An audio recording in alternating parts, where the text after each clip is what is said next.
What's up, everybody? Welcome back to another highly combustible reaction. We're jumping into something. Dave Gorman, why the calendar makes no sense. Modern life is goodish. Let's see what we got. You guys all wanted it. Let's go on a journey. Get up and show Dave Gorman all the love of the world if you haven't done so already. Already subbed up? These are the months as we know them today. Take a look at the word October. Oct. Think of all the other words you know beginning with oct. Octopus, octagon, octogenarian. Think of all the words you know beginning with dec. Decade, decimal, decathlon. You don't have to be the sharpest linguist out there to realise that sept, oct, nov, dec represents 7, 8, 9, 10.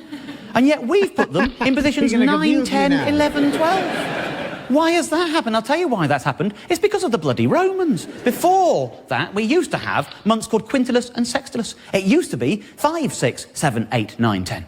But then the Romans got all egotistical on us. They wanted to name 2 months after their emperors. They named months after Julius Caesar and Augustus Caesar. Can you imagine the ego involved in naming a month after a human being?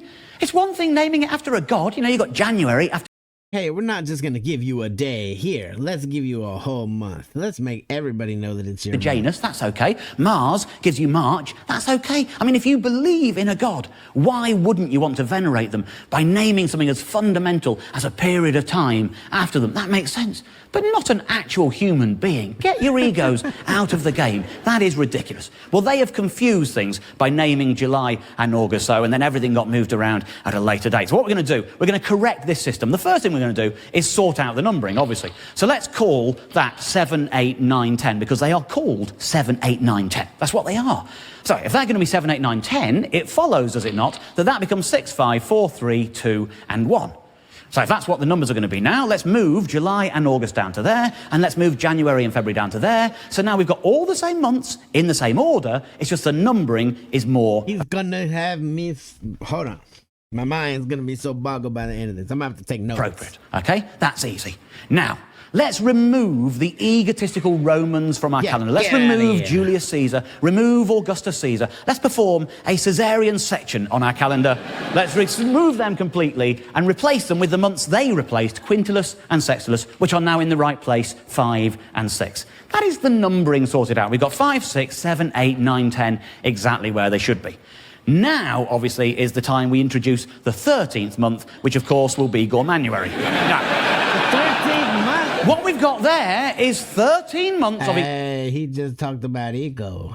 Exactly 28 days long, everything ticks over perfectly. March the 1st, New Year's Day, will always be a Sunday because nobody wants to go straight back to work on New Year's Day, do they? No. And it will always be a Sunday because of the order in the calendar. The 1st of every month will always be a Sunday. The 2nd of every month will always be a Monday. And that means that New Year's Eve, the 28th of Gormanuary, will always be a Saturday.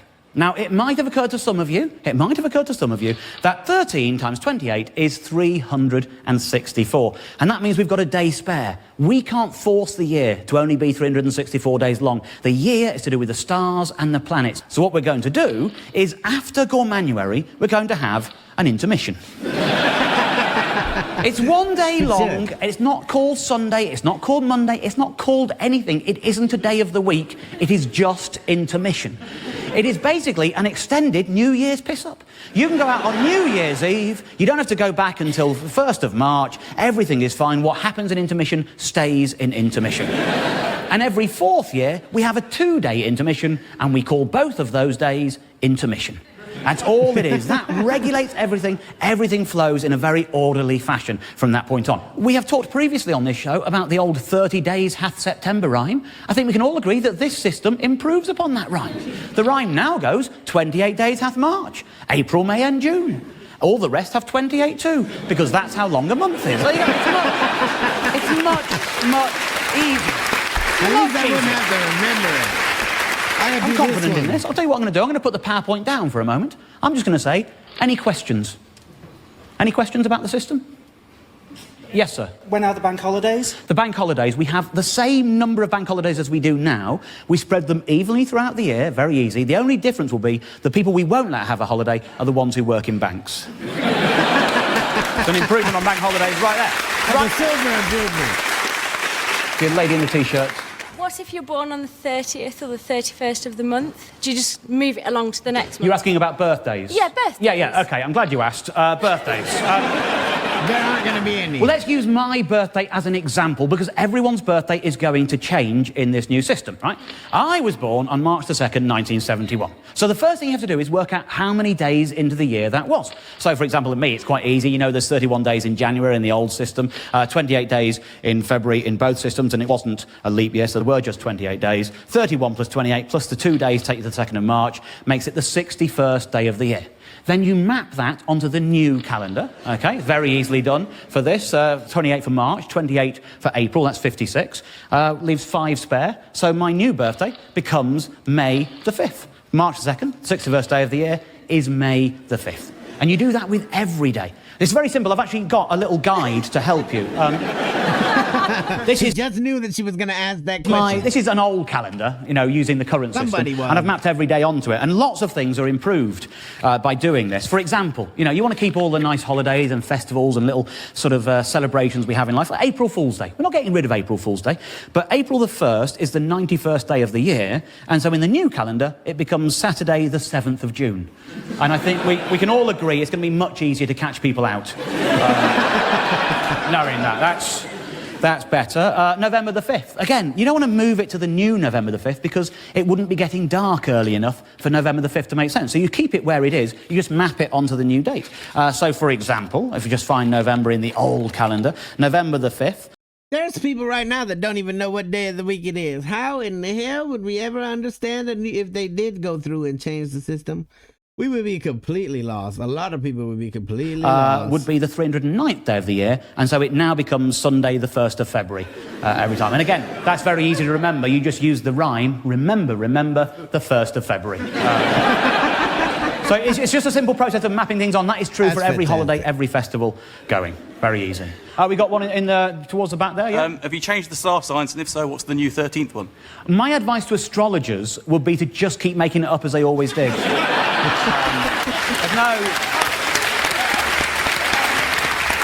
Doesn't matter for them. Yes, a blonde lady down here?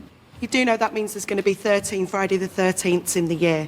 I do, yes. Every month has Friday the 13th now. Friday the 13th. Yeah, right. But the thing is, if you have to go through 13 Friday the 13th every year from the day you're born until the day you die, you're going to get over it. It's called exposure therapy.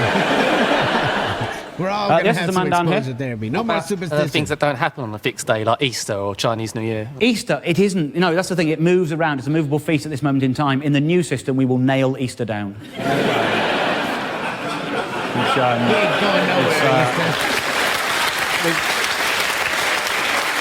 We've thought of everything. We really have.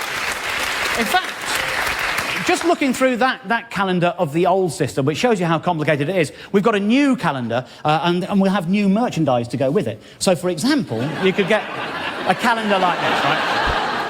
The thing with this kind of calendar, now, every day is always the same day of the year. It's always a Sunday on March the 1st. We know that. The same system. So what we do with these calendars now, you produce them and they're wiped clean.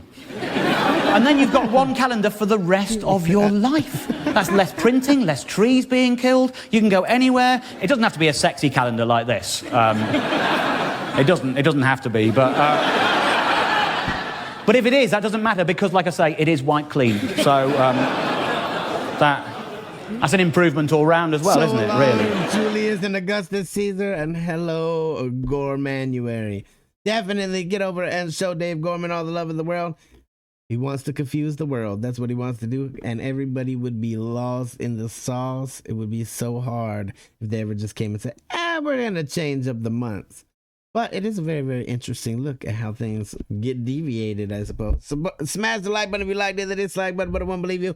Till the next one, I'm Combustible. You guys be happy, healthy, safe, and be to the moon and back.